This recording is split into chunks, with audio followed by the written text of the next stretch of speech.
കൊച്ചി കോർപ്പറേഷനിൽ മേയറെ തീരുമാനിക്കുന്നതിൽ അനിശ്ചിതത്വം തുടരുന്നു. ലത്തീൻ സമുദായ അംഗത്തെ മേയറാക്കണമെന്ന ആവശ്യവുമായി ലത്തീൻ സഭ.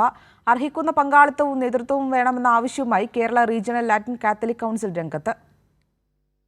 UDFിൽ മേയർ സ്ഥാനത്തിനായി ചരടുവലി മുറുകുന്നതിനിടയിലാണ് അർഹിക്കുന്ന പങ്കാളിത്തവും നേതൃത്വവും ലത്തീൻ കത്തോലിക്ക വിഭാഗത്തിന് വേണമെന്ന് വരാപ്പുഴ അതിരൂപത ആവശ്യമുന്നയിച്ചിട്ടുള്ളത്.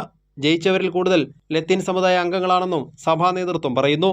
ഇക്കാര്യം UDF നേതൃത്വത്തെ അറിയിച്ചതായി Kerala region Latin Catholic council president Joseph Jude പറഞ്ഞു. വരാപ്പുഴ, കൊച്ചി, ആലപ്പുഴ എന്നീ രൂപതകളുടെ പ്രബലമായ ലത്തീൻ രൂപതകളുടെ സ്വാധീനം വളരെ അധികമുള്ള ഒരു കോർപ്പറേഷനാണ് കൊച്ചി കോർപ്പറേഷൻ.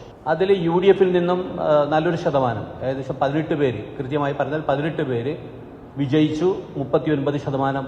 അതുകൊണ്ട് തന്നെ ജനാധിപത്യ പ്രക്രിയയിൽ അർഹമായ പങ്കാളിത്തവും നേതൃത്വവും പ്രാതിനിധ്യവും വേണമെന്നൊരാഗ്രഹം സ്വാഭാവികമായും സമുദായങ്ങൾക്കുണ്ടാവാം. ആ രീതിയിലുള്ളൊരു ആഗ്രഹവും ആവശ്യവും മുന്നണി UDFിന്റെ മുൻപിൽ ഞങ്ങൾ വച്ചിട്ടുണ്ട്. ദീപ്തി മേരി വർഗീസിനായി മേയർ കസേര ഉറപ്പിക്കാൻ KC വേണുഗോപാൽ മുഖേന നീക്കം നടക്കുന്ന സാഹചര്യത്തിലാണ് ലത്തീൻ സഭയുടെ ശക്തമായ ഇടപെടൽ.